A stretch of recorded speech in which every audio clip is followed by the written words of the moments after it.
Madame, Messieurs, bonsoir, bienvenue sur 8 Mont Blanc. J'espère que vous allez bien. Nous allons mettre les femmes à l'honneur toute la semaine dans la place de l'info. Ces femmes qui font tant de choses à nos côtés, les hommes. Donc lundi, maquillage, mardi, coiffure, mercredi, cuisine. C'est ça, Pauline Courceau? Exactement, c'est ça. Ça va pas vous plaire, hein. Mais non, bien sûr, les femmes sont modernes, elles font des choses formidables. Elles seront là avec nous pendant toute la semaine. Je vous présente Pauline, merci d'être avec nous. Vous présentez le JT dans 29 minutes très exactement. Vous allez revenir bien sûr sur l'édition de la Pierramenta, c'était hier. Exactement, c'était la 32e édition. Plus de 4000 spectateurs se sont déplacés au col de la Forclaz ce samedi. Une édition au suspense jusqu'au bout. Et c'est Emmanuel Jaude et François Pirot qui étaient sur place. Ils se sont levés très tôt pour nous faire découvrir de très très belles images. Deuxième titre, une passerelle métallique mais qui n'est pas sans intérêt. Et elle menace d'être détruite. Exactement. Au Cruet. C'est le pont de Cruet exactement qui menace d'être détruit. Alors le conseil départemental veut le détruire parce qu'il le juge trop dangereux, mais une association, elle voudrait le garder et le réhabiliter, mais ça coûterait 5 fois plus cher qu'une démolition. Donc il y a un petit peu débat. Donc Sébastien Germain est allé rencontrer l'association et le conseil départemental pour faire le point sur ce dossier. L'invité politique de la place de l'info est Alexandra Turnard. Merci d'être avec nous. On va parler ensemble, bien sûr, de votre candidature aux élections législatives et aussi de l'affaire Mustapha Hamadi. Pas simple. Bonsoir. Non, pas simple. Et j'aimerais bien qu'on ne dise pas que c'est une affaire. On va parler dans quelques instants. Juste auparavant, la webcam du jour. Bien sûr, il a fait très beau en montagne. Thierry Paulme, on va à Morzine, isotherme 0 degré à plus de 3000 mètres d'altitude. Bon, la neige fond. Heureusement, ça a bien neigé la semaine dernière, hein. Oui, effectivement, heureusement qu'il a neigé la semaine dernière, sinon il n'y aurait peut-être plus rien aujourd'hui. Bon. Alors, là, clairement, il fait beau toute la semaine? Là, il fait beau toute la semaine jusqu'à vendredi, avec des températures douces, y compris en montagne. Est-ce qu'il gèle la nuit pour éviter quand même la fonte de ce qu'on voit là? Même pas, on a de l'air frais dans basse-couche, dans les vallées. Par contre, on a une inversion de température, donc au-delà de 1300-1400 mètres, il fait à nouveau doux et on a même des températures positives jusqu'à assez haute altitude. Bon, on fera un point météo tout à l'heure. Merci à vous deux. Séquence politique avec Alexandra Turnard qui est avec nous.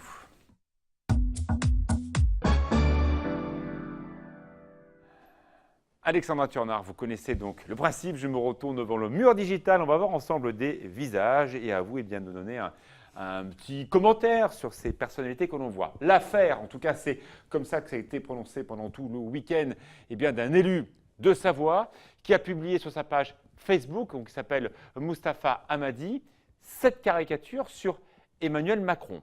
Certains disent que c'est un plongeon direct dans les dessins des années 30, caricaturant, je vous laisse le qualifier ou pas, Emmanuel Macron en personnage assez particulier. Tout d'abord, est-ce que vous regrettez ce qu'a mis en une de sa page Facebook quelqu'un que vous connaissez bien, Mustapha Hamadi? Alors déjà, je regrette la caricature. Je pense qu'effectivement, il y a une erreur du Parti des Républicains, déjà, de caricaturer un des candidats à l'élection présidentielle d'une manière typique des années 40 qui peut ramener à des heures sombres de l'histoire. On a échangé avec Mustapha Hamadi ce week-end. Il regrette ce qu'il a fait, il regrette ce qu'il a écrit. Il considère que c'est une bêtise. Effectivement, on peut que condamner fermement des propos qui peuvent avoir l'air d'être antisémites, racistes. Le maire de Chambéry s'est exprimé sur le sujet, a condamné cette publication. Ils se sont vus avec Mustapha Hamadi qui regrette, qui a présenté ses excuses. Il y a eu à la suite un déferlement de haine sur le profil Facebook de Mustapha, Vous avez vu qui certains est à regretter qui aussi. ont demandé sa démission, Oui, son certains exclusion. ont demandé sa démission ou son exclusion. Mais Mustapha Hamadi est aussi quelqu'un que je connais bien, qui est très respectueux des communautés. Le maire de Chambéry a d'ailleurs rencontrera les communautés religieuses demain soir en présence de Mustapha pour qu'il y ait une explication entre eux. Et Mustapha fait aussi un très bon travail sur le quartier des Hauts-de-Chambéry, dans lequel il est référent. Oui, mais ça, on peut être formidable dans ce que l'on fait, mais là, ce qu'il a fait, c'est un pas de trop. C'est une erreur politique grave. C'est une erreur politique, mais je ne pense pas qu'il l'ait vécu lui comme ça. C'est-à-dire que toute la différence est un profil Facebook est-il un objet public ou privé? Et je pense C'est un que lui- prolongement de nos personnalités. Oui, mais aujourd'hui, quand Mustapha se positionne sur son Facebook, il a une position qui est clairement gravissime. Il le regrette, il a présenté ses excuses et je pense qu'il les représentera aux représentants du culte juif demain soir. En tout cas, Mais vous, en tant il a qu'élu, là, conscience vous êtes en d'avoir fait une pleine bêtise. campagne législative, on va en parler Oui. dans quelques instants. Quelqu'un que vous connaissez bien, qui est un élu de votre camp, en l'occurrence en Savoie. Là, la France entière regarde un élu LR de Savoie qui s'est quand même comporté d'une manière assez singulière. Oui, mais je le dis, il a fait une erreur et il faut condamner ce type de propos. Donc vous n'êtes pas pour sa démission. Moi, c'est pas à moi de prendre ce type de Et décision. vous en pensez quoi, vous? Moi, je ne demanderai pas la démission de Moustapha Hamadi. Je pense qu'on a tous droit à une seconde chance à partir du moment où on reconnaît qu'on a fait une erreur. Voilà. Prochain visage, on va le voir tout de suite, bien sûr. Hein, c'est le patron aujourd'hui des Républicains. Vous connaissez en plus, c'est votre élu du département d'à côté, Bernard Accoyer, qui est très gêné par cette affaire. Oui, il est très gêné par l'affaire. D'ailleurs, il a pris tout de suite des sanctions auprès du directeur de la communication des Républicains. Et il a bien fait. Je pense qu'il ne faut pas qu'on tombe dans ce genre de travers dans une campagne qui est déjà pas une campagne très jolie. Un autre visage, vous la connaissez bien, Christelle Favetta-Sieyès. Alors, on en est où dans cette investiture? C'est presque un feuilleton dans le feuilleton. Qui va représenter votre camp de la droite et du centre pour les prochaines élections législatives? Je vous le rappelle, on votera pour l'élection des députés juste après les présidentielles. Tout à fait, les 11 et 18 juin. Christelle Favetta est quelqu'un qui est adhérent à l'UDI. Pour ma part, je suis adhérente aux Républicains. On a toutes les deux demandé l'investiture auprès de nos familles politiques. Pour ma part, j'ai une investiture validée par le Conseil national le 14 janvier. C'est d'ailleurs à partir de ce moment-là que j'ai commencé ma campagne et pas avant. Aujourd'hui, je pense que chacune défendra les couleurs de son camp et nous attendons la validation de nos instances. Alors, évidemment, chacune est légitime de présenter sa candidature. Le seul problème, c'est qu'il y a un accord cadre d'échange de circonscription entre les LR et les UDI. On va voir la photo de Jean-Christophe Lagarde juste après. On sent bien que Jean-Christophe Lagarde a été un peu ému par ce qui s'est passé autour de François Fillon.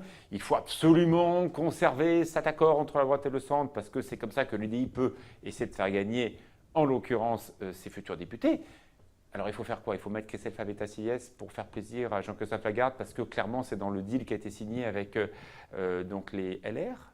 Alors aujourd'hui, il n'y a pas de deal qui est signé avec les LR. En tout cas, il y a un projet. Il y a un projet qui est là, qui est sous-jacent. Pour ma part, je me réfère aux statuts de mon parti qui sont que ma candidature est validée. Donc vous ne lâcherez pas? Pour l'instant, je ne peux pas lâcher puisque personne, ne me l'a demandé, Et ni si Bernard on vous dit, Accoyer. Alexandra, vous êtes déjà conseillère importante, en l'occurrence de la mairie de Chambéry, vous êtes conseillère régionale. Arrêtez, c'est compliqué, les UDI ils font un peu la tête, ils boudent pour dire les choses comme ils font. Donc voilà, vous allez oublier votre candidature. Vous allez lâcher? Aujourd'hui, la question ne se pose pas. Pour moi, je suis toujours investie officiellement. Aujourd'hui, la question ne se pose pas. Personne ne m'a demandé de lâcher. Et si quelqu'un venait à me le demander, un Bernard Accoyer ou d'autres représentants de nos instances nationales, c'est une décision qu'on prendrait avec mon comité de soutien qui est coprésidé par Michel Dantin et Jean-Pierre Vial, et puis avec l'équipe qui m'entoure. Alors, on va voir bien sûr celui qui vous soutient. En l'occurrence, c'est Michel Dantin, que vous connaissez bien. Il croit en vous. Oui, on croit mutuellement l'un dans l'autre, je pense. J'ai eu la chance de travailler avec lui avant qu'on soit élus tous les deux à Chambéry. Et je savais dans quel challenge je me lançais à ses côtés pour la mairie de Chambéry. Un challenge qu'on a relevé ensemble avec une équipe soudée. Et c'est quelqu'un de fiable et professionnel. J'aurais pu mettre le visage de Madame Laclais, qui est donc la députée sortante, qui a mal vécu son éviction de la mairie de Chambéry, qui a mal vécu cette campagne très compliquée avec Michel Dantin. Si vous êtes confirmée comme étant celle qui va représenter la droite et le centre, est-ce que vous allez aller dans une campagne dure face à Bernadette Laclais ou pas? Ça a été sanglant pour dire les choses comme elles le sont. Aujourd'hui, Bernadette Laclais n'a pas déclaré sa candidature, donc on est en attente aussi de sa décision. Vous en doutez. Pour ma part, j'ai un jugement assez critique de Bernadette Laclais, maire de Chambéry, qui a laissé la ville dans un état assez catastrophique. Je ne ferai pas le même bilan de son mandat de député. Par contre, nous ne portons pas les mêmes valeurs et nous ne portons pas les mêmes projets. Et je veux qu'on puisse se battre sur une idée de projet et de valeurs, plus que ce que font nos élus nationaux aujourd'hui dans un combat de petites phrases et de petites affaires. Pour rester avec nous, tout de suite la météo de Thierry Pomme, et puis après on va parler de la place des femmes en politique. Parfois, c'est pas simple, vous allez le voir.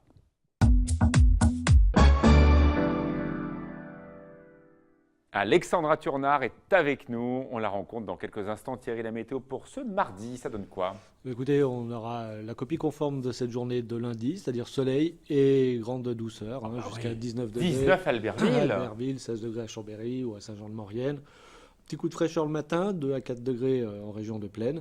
Je vous l'ai dit, il ne fera pas tellement plus froid en montagne. On attend par exemple moins 3 degrés sur Val Thorens, à 2300 mètres d'altitude au petit matin. Donc ce n'est pas excessivement froid pour un mois de mars. un peu plus frais donc en bas, et puis vous le voyez l'après-midi, la douceur qui règne, et ça continue comme ça. Thierry, est-ce que la séquence de la semaine dernière, où il a quand même beaucoup plu et beaucoup neigé, a un peu amélioré cette sécheresse ou pas encore? Il en manque encore. Alors il va encore en manquer. On est mi-mars et on est, alors de mémoire comme ça, je ne m'attendais pas du tout à ce que vous me posiez On en cette parlera question. demain si vous voulez. Mais de mémoire comme ça, on doit être à un peu plus de 50% de pluviométrie sur le mois de mars. pour D'accord, l'instant. bon, il en manque encore. Hein. Mais il en manque, ne serait-ce que pour être d'un mois de mars normal. Normal. Alors, il faut Et encore sans rattraper rattraper le reste, bien évidemment. Alexandra Turnard, merci d'être avec nous. Les femmes seront en avant toute la semaine sur 8 Mont-Blanc. Plusieurs visages vont s'afficher sur l'écran. Tout d'abord, celui de Marine Le Pen. Qu'on le veuille ou pas, c'est la seule qui sera clairement candidate à l'élection présidentielle. On parle un peu de Michel Alliot-Marie, mais elle est loin pour l'instant d'avoir les 500 signatures. Bon, quoi qu'on en dise, c'est la seule femme. C'est la seule femme, mais je pense qu'il ne faut pas voir la femme, il faut voir les idées qu'elle porte. Je pense que très clairement, c'est important que des femmes soient présentes en politique, et c'est vrai que le jeu des primaires a fait que dans les deux grands partis, PS et LR, ce sont des hommes qui ont été désignés. Elle n'a pas eu à passer par le stade de la primaire. Elle hérite un peu du parti de son père et de l'héritage familial qui en découle. Disons qu'elle amène une certaine féminité au FN, peut-être qui manquait jusqu'à présent. Deuxième visage, elle va peut-être se faire battre dans quelques semaines. Angela Merkel, une main de fer dans un gant de velours, un peu la même chose que Theresa May en Grande-Bretagne. C'est pour vous un modèle? Elle n'est pas loin de vos idées. Elle n'est pas loin de nos idées. Je ne sais pas si c'est quelqu'un que je prendrais comme modèle, parce que je n'ai pas la prétention de la connaître assez pour pouvoir m'identifier. En tout cas, c'est une femme qui est de droite et chrétienne. Oui, et en tout cas, elle a su par moments prendre des décisions difficiles, pas toujours bien comprises par les Allemands. Je pense qu'elle laissera quand même une marque dans l'histoire politique allemande. Troisième visage, on l'a vu à l'instant, Bernadette Laclais, donc vous serez en compétition avec elle très probablement. C'est une femme qui aussi a eu des mentors en politique. Quels sont vos mentors en politique, vous? Aujourd'hui, d'abord, est-ce qu'il faut avoir un mentor quand on est une femme en politique? Alors, je pense qu'il faut avoir un mentor, quel que soit son sexe, qu'on soit une femme ou un homme. Je pense qu'il y a toujours un élu qui nous met le pied à l'étrier. Pour ma part, j'en ai eu plusieurs. J'ai commencé avec Luc Berthoud, qui m'a fait confiance en... ça serait dur qu'un. Laissez-moi deux, Jean-Pierre Vial et Michel Dantin. Très bien. Alors c'est sûr, être femme en politique, c'est aussi faire face à des attaques sexistes. On va voir le visage de Najat Vallaud-Belkacem. On peut dire que son poste de ministre n'a pas été simple, quels que soient les ministères qu'elle a pu tenir. Il y a eu des attaques sur sa personne, sur son nom, sur son origine. C'est pas simple. Je pense qu'en politique, il ne faut pas rentrer dans les attaques de personne. Il faut qu'on se combatte. Et votre parti s'est parfois comporté de manière assez étrange. Étrange, mais peut-être pour certains hommes. Mais je pense sincèrement qu'aujourd'hui, c'est un bilan qu'il faut regarder de ce qu'elle a laissé à l'éducation nationale. Moi, je ne porte pas de jugement sur le fait qu'elle soit une femme jeune, d'origine, je ne sais.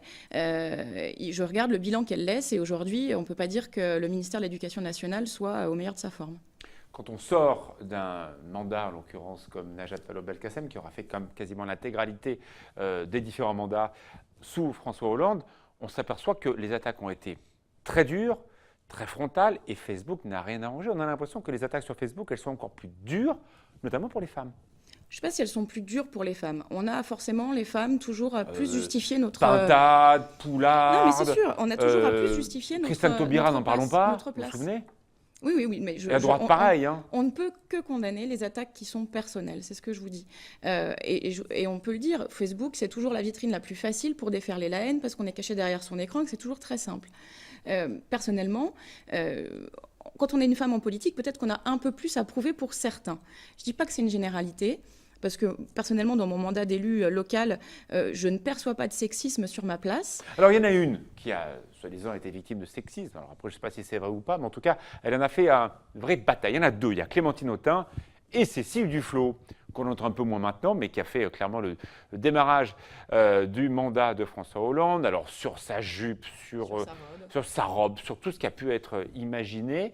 Elle avait raison ou pas? Je ne sais pas si elle avait raison. En tout cas, elle avait raison de défendre la position de la femme en politique. Je considère que des parlementaires n'ont pas à siffler un ministre, quel qu'il soit homme ou femme, et d'autant plus femme si elle porte une robe. Mais si elle est jolie, on n'a pas le droit de dire à quelqu'un « Tiens, vous êtes jolie ». On peut lui dire « T'es jolie », mais on ne peut pas lui dire « T'es bonne ». ou autre. C'est ça que je veux dire. Il y a une notion de respect. On peut trouver qu'une ministre a du charme, de la classe, une posture, lui en faire part de façon élégante, mais je ne pense pas qu'on puisse avoir un type d'attitude sexiste où on rabaisse la femme à une image. Si vous êtes élu demain député, vous allez vous habiller comment à l'Assemblée? Je pense, comme je m'habille tous les jours, La même chose. oui. Je pense pas que ce soit l'habit qui fasse le moine. Personnellement, j'aime porter mes jeans, j'aime porter mes blazers. J'ai pas le droit de le porter là, mais parce qu'il est à rayures. Ouais, mais, on n'a pas le droit trop aux rayures à la télévision. Je vous explique les coulisses. mais très clairement, je pense que si j'avais envie de porter des jupes, je porterais des jupes. Et si j'ai envie de porter des talons de 10 cm, je porterais des talons de 10 cm. Aujourd'hui, c'est pas sur la tenue qu'il faut juger la femme, c'est sur ses actions. Alexandra Turnard était l'invité politique de cette semaine consacrée aux femmes. On est absolument ravis. Tout de suite, eh bien comme quoi 8 Mont Blanc, c'est la même chose. C'est une très jolie jeune femme qui vous présente le JT, Pauline Corso.